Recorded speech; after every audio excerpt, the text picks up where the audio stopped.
నమస్తే రమ్య గారు. నమస్తే. ఏదన్నా మంచి కథ చెప్పండి రమ్య గారు. పిసి సర్కార్ గారి కథలు చెప్పుకుంటాం కదా, ఇంద్రజాలం కథలు. అవునవును. అందులో ఒక కథ చెప్తాం. ఇది జనరల్ గా సైన్సే ఇంద్రజాలం అంటే నథింగ్ బట్ సైన్స్, కనికట్టు. మనం చూస్తూ ఉండగానే ముందే ప్రీ ప్లాన్డ్ గా చేసేవి కొన్ని, సైన్స్ ని ఆధారంగా చేసుకునే ఇంద్రజాలాలు కొన్ని చేస్తారు. ఇందులో ఏం చెప్పారు ఈ కథ? కన్యాపూర్ అనే ఒక రాజ్యం. ఈ కన్యాపూర్ రాజుగారు మాధవర్మ ఏదో ఒక పరమగారు, భార్య వివాహితుడే. ఆయన పెళ్ళైన 20 సంవత్సరాల దాకా ఆయనకి సంతానం కలగలేదు. కలగపోయేసరికి చాలా దిగులుగా ఉండేవాడు. ఈ దిగులుగా ఉండే కాలంలో సరే వారా వీరా అందరూ చెప్పారు, గరుత్మంతుడి కోసం, విష్ణుమూర్తి కోసం కానీ గరుత్మంతుడి కోసం కానీ తపస్సు చేస్తే మీకు సంతానం లభిస్తుందని ఎవరో చెప్పారు. ఈయన ఏం చేశాడు? విష్ణుమూర్తి కాదని గరుత్మంతుడి కోసమే ఎంతకాలమో తపస్సు చేశాడట.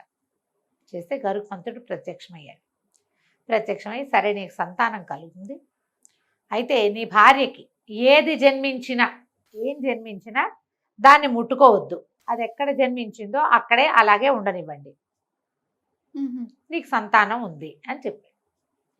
కొంతకాలానికి ఈయన ఇంటికి వచ్చేసాడు. రాణిగారు గర్భవతి అయింది. 9-10 నెలలు గడిచాక రాణిగారు ప్రసవించారు. ఒక గుడ్డుని ప్రసవించింది ఆవిడ. అదొక బాతు గుడ్డు అంతుంది, మామూలు గుడ్డు కాకుండా ఆ మాత్రం. గరుత్మంతుడు ఏం చెప్పాడు? ఏది ప్రసవించినా ఏది జన్మించినా దాన్ని అలాగే ఉంచమంటే ఆ పురిటి గదిలోనే ఆ గుడ్డుని అలాగే ఉంచారు నేల మీద. ఇక అలాగే ఉంది. సంవత్సరాలు గడిచి ఆ గుడ్డు పెద్దదవుతూ ఉండేది. రాజుగారు కూడా మరణించారు సంవత్సరాల తర్వాత. రాజు మరణించిన తర్వాత ఆ గుడ్డు పగిలింది. అందులో ఇచ్చి చక్కటిగా రాజోచితమైనటువంటి బట్టలు వేసుకున్న 2 యువకులు బయటకు వచ్చారు. ఆ గుడ్డులో ఇంత పెద్ద గుడ్డ అయిపోయింది అది, 2 మనుషులు పట్టేంత గుడ్డ అయింది అది. అందులోంచి 2 చక్కగా సన్నగా పొడుగ్గా అందంగా కళగా ప్రకాశవంతంగా ఉన్న కుమారులు, రాజోచితమైన, రాజుగారు ఎట్లాంటి బట్టలు వేసుకుంటారు అట్లాంటి బట్టలతోటి యోధాగ్రేసరులాగా కనపడుతున్న వాళ్ళిద్దరూ బయటకు వచ్చారు. బయటికి రాగానే దాదులు వాళ్ళు ఈ గుడ్డును సంరక్షించి వాళ్ళ చుట్టుపక్కలంతా ఊడ్చి అది ఎంత పరిమాణం పెరిగిందో రోజు మనకి వీళ్ళకి సమాచారం ఇచ్చేవాళ్ళు ఉంటారు. అందరూ కేకలు పెట్టారు, అబ్బో రాకుమారులు పుట్టారు, ఇంకేముందని. రాణిగారు మంత్రి గారు ఇద్దరు దబదబా వచ్చారు. ఆవిడ రోజు చూడాలి, ఆవిడ అత్తపురంలో ఉంటుంది, పురిటి గది పక్కన ఉంది. దీనికి సంరక్షణకి వేరే దాదులు ఉన్నారు. అందరూ పరిగెత్తుకొచ్చారు. ఒక అబ్బాయి ఎర్రటి బట్టలు, ఇంకో అబ్బాయి నీలం రంగు బట్టలు వేసుకున్నారు. వీళ్ళుగా తల్లిని చూసేసరికి నమస్కారం చేశారు. మా మంత్రి గారికి దండం పెట్టారు. నా పేరు రక్తకుమార్ ఒకడు, నీలకుమార్ ఒకడు, బట్టలు తగ్గట్టుగా పేర్లు ఉన్నాయి.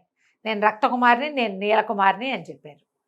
అక్కడి నుంచి సరే అయ్యో మీ తండ్రి గారు గతించారు నాయన, ఇంత అదృష్టాన్ని ఆయన చూడలేపారు, ఆయన తపస్సు యొక్క ఫలితం మీరు అవట అది ఇదని కబుర్లు చెప్పారు. సరే తీసుకొచ్చుకున్నారు బయటికి. వాళ్ళకి ఏదో తెన్నో తాగనో ఏర్పాట్లు చేశారు. సరే తండ్రి గారు గతించారు కాబట్టి పట్టాభిషేకం చేస్తామన్నారు. మా ఇద్దరికి పట్టాభిషేకం చేయండి అన్నారు అబ్బాయిలు.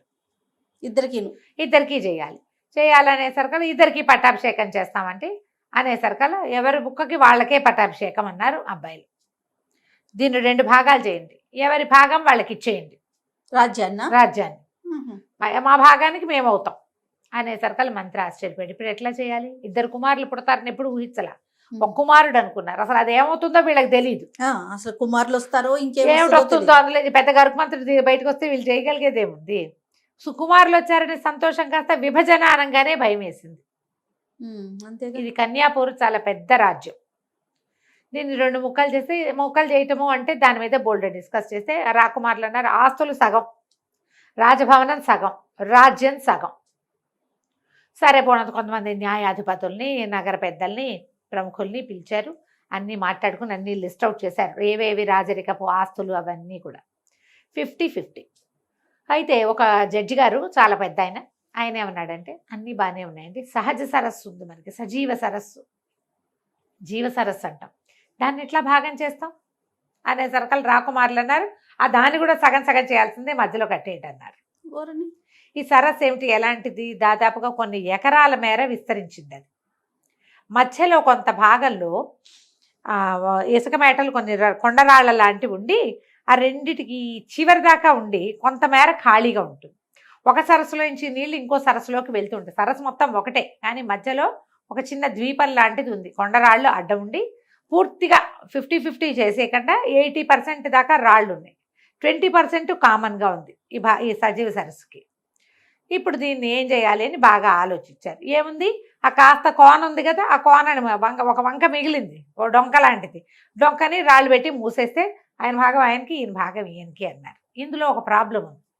ఈ జీవ సరస్సులో 2 కొసలన 2 ఊటలు ఉన్నాయి. ఈ ఊటలు ఏమిటి, అనేక రకమైన ఖనిజాలు లవణాలు ఊరుతూ ఉంటాయి, మహావిషాలు అవి. ఈ కామన్గా ఉండటం వల్ల దీని విషయానికి ఇది విరుగుడు, దాని విషయానికి ఇది విరుగుడు, నీళ్ళు అటు ఇటు కదులుతూ ఉంటాయి. పైగా ఇది సంవత్సరంలో 2 నెలలు పూర్తిగా బిగిసిపోతుంది, మంచు అయిపోతుంది. కన్యాపూరు కాశ్మీర్ రాజ్యానికి దగ్గరగా ఉంది, నడవచ్చు దాని మీద, మొత్తం బిగిసిపోతుంది. బిగిసిపోయిన దాన్ని ముక్కలు చేయడం సులువే. ఎప్పుడైతే అది ప్రవాహంలోకి వచ్చిందో దాని విషయం దానికి విషం అవుతుంది, దీని విషయం దీనికి విషం అవుతుంది. ఒకదానికొకటి సమాధానం చేసే అవకాశం ఇంకా ఉండదు. ఏం చేయాలి అని తన్నుకులాడారు బాగా. రాకుమారులు సగం చేయవలసిందేనని పట్టుపట్టారు. ఈ నార్జన్లో ఉన్న నగర పెద్దల్లో ఒక ఇంద్రజాలం తెలిసినటువంటి ఒక మంత్రి గారు ఉన్నాడు. ఆయన అన్నాడు, నేను రాకుమారులను నేను ఒప్పిస్తాను, కొన్ని రోజులు గడపండి. రాజుగారు చనిపోయిన ఇంతకాలానికి రాకుమారులు పుట్టారు, మనం అంతా వెర్రిగా పండగలు పడపాలు చేసుకోవద్దు, అందరం కామన్గా ఉండగానే పండగలు చేసుకుందామని పండగలు చేయించారు. రాకుమారులు ఇద్దరు ఉత్సాహంగానే ఉన్నారు. సరే, ఏమైంది, మంచు కాలం వచ్చేసి మొత్తం సరస్సు అంతా బిగిసిపోయింది. ఇప్పుడు ఈయన ఇంద్రజాలం తెలిసిన మంత్రి గారు అన్నారు, మనం ఒక పని చేద్దాం, జీవ సరస్సును కనుక 50-50 చేసామా ఈ ప్రమాదం రాబోతుంది. ఎందుకంటే 2 పక్కల విషతుల్యమైన జలాలు ఉన్నాయి కాబట్టి. ఊటల్ని మనం ఏం చేయలేము, సహజ సిద్ధమైనవి అవి. సరస్సునే అడుగుదాం, 50-50 అవడానికి సరస్సుకి ఇష్టం ఉందో లేదు. ఎందుకంటే ఆ జీవ సరస్సే మనకి జీవనాధారం. 2 నెలలు నీళ్ళు లేకపోతే జనాలు ఐసు ముక్కలు కరగబెట్టి వాడుకోవటము, నీటి నిల్వలు ఎవరిళ్ళకి వాళ్ళు, ఎవరి కాలనీలకు వాళ్ళు, ఎవరి వీధులకు వాళ్ళు చేసుకుని పెట్టుకుంటారు. సంవత్సరం అంతా జాగ్రత్త పడతారు. 2 నెలలు నీళ్ళు లేకపోయినా మేనేజ్ అవుతారు. తర్వాత 10 నెలలు అదే వీళ్ళ పంటలకి, వీళ్ళ తోటలకి, వీళ్ళ రెగ్యులర్ అవసరాలకి సజీవ సరస్సు ఆధారం. సరే, రాకుమారులు ఇద్దరిని తీసుకెళ్ళాడు. సరే, జీవ సరస్సు దగ్గరికి తీసుకెళ్ళి, జీవ సరస్సు అంతా ఐస్ అయిపోయింది కదా, మధ్యలో గొడ్డళ్లతోటి కొట్టించి ఒక ఇంత పెద్ద ఐసు దిమ్మ తీయించారు. ఆ దిమ్మని పట్టుకొచ్చారు, మోసుకొచ్చారు. ఈయన ఏం చేశాడు, అటోటి ఇటోటి 2 దిమ్మలు లాంటివి పెట్టి ఆ దిమ్మల మీద ఈ రైసు బార్ని పెట్టి నేనేం చేస్తాను, అక్కడి నుంచి ఏం చేశాడు, ఒక ఇంత బరువైన దాన్ని, ఒక ఇనప వస్తువుని ఇనప తీగలతోటి కట్టేసి ఆ తీగని ఈ బార్కి మధ్యలో వేసి కట్టాడు. ఆ బరువు ఇట్లా మధ్యలోకి వస్తుంది. 2 దిమ్మల మీద ఉందంటే కింద గ్యాప్ ఉంది కదా, ఇప్పుడు మధ్యలో పెట్టిన వస్తువు అవుతుంది, బరువుకి వేళ్లాడుతుంది. నేను చూడండి, సజీవ సరస్సు తాలూకు ఐసు ముక్క ఇది, హిమ శకలం. ఈ శకలానికి ఏం కట్టాను నేను, ఇనప తీగ పెట్టి ఇంత బరువు కట్టాను. బరువుకి మంచు తెగి కిందకు వచ్చేస్తుంది, పగిలిపోతుంది. ఒకవేళ జీవ సరస్సు కనుక సగం అవడానికి ఒప్పుకుంటే ఈ ఐసు దిమ్మ ఏదైతే ఉందో ఇది 2 ముక్కలు అవుతుంది. సజీవ సరస్సుకి ఇష్టం లేదనుకోండి, అప్పుడు ముక్కలు అవ్వదు. ఏమంటారు అంటే సరేనన్నారు. రాకుమారులు నవ్వుతూ నుంచున్నారు. అక్కడి నుంచి ఇంత పెద్ద బరువు కట్టారు.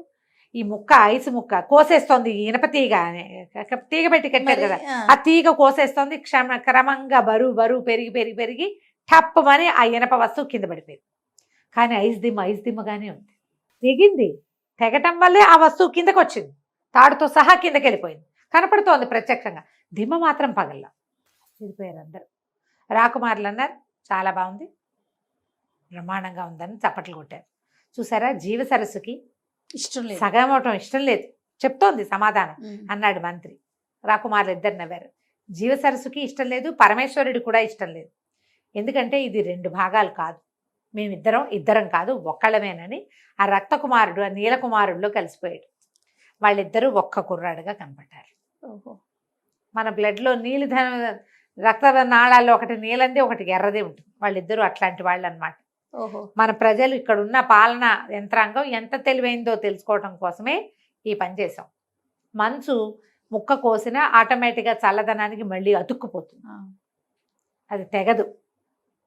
మంచును మనం చిత్తకొట్టగలం కానీ తెగ్గొట్టలేం. బరువు వేసి తెగొట్టినా బరువు దానంతట అది అతుక్కుపోతుంది. కింద భాగానికి వస్తుందా తీగ కిందకి, పైముక్కకి అతుక్కుపోతూ ఉంది. కిందకు వచ్చి అది కింద పడిపోయింది, అది ఆటోమేటిక్గా అతుక్కుపోయింది కాబట్టి ఇంకా విరగలేదన్నమాట. అక్కడి నుంచి ఏం చేశారు, ఈ కన్యాపూరు రాజానికి ఈ నీలరక్త కుమారుడే రాజు అయ్యాడు. ఒక్కడే కదా. ఒకడే కదా. ఈ ట్రిక్ వల్ల ఇది ప్రూవ్ అయింది. ఈ ట్రిక్ ఎక్కడి నుంచి వచ్చింది? సైన్స్. ఎస్. ఇంద్రజాలపు ట్రిక్ తోటి ఈ కథ సుఖాంతమైంది. ఈ సమస్య తీరిపోయింది. లేకపోతే అప్పటిదాకా ఆస్తులన్నీ సెపరేట్ చేశారు. జీవసరస్సును సెపరేట్ చేస్తే ఆ కన్యాపూర్ 2 ముక్కలు అయిపోయింది. అది అవ్వకుండా ఉండిపోయింది. కథ కంచికి మనం ఇంటికి. బాగుందండి. నమస్తే. నమస్తే జయ.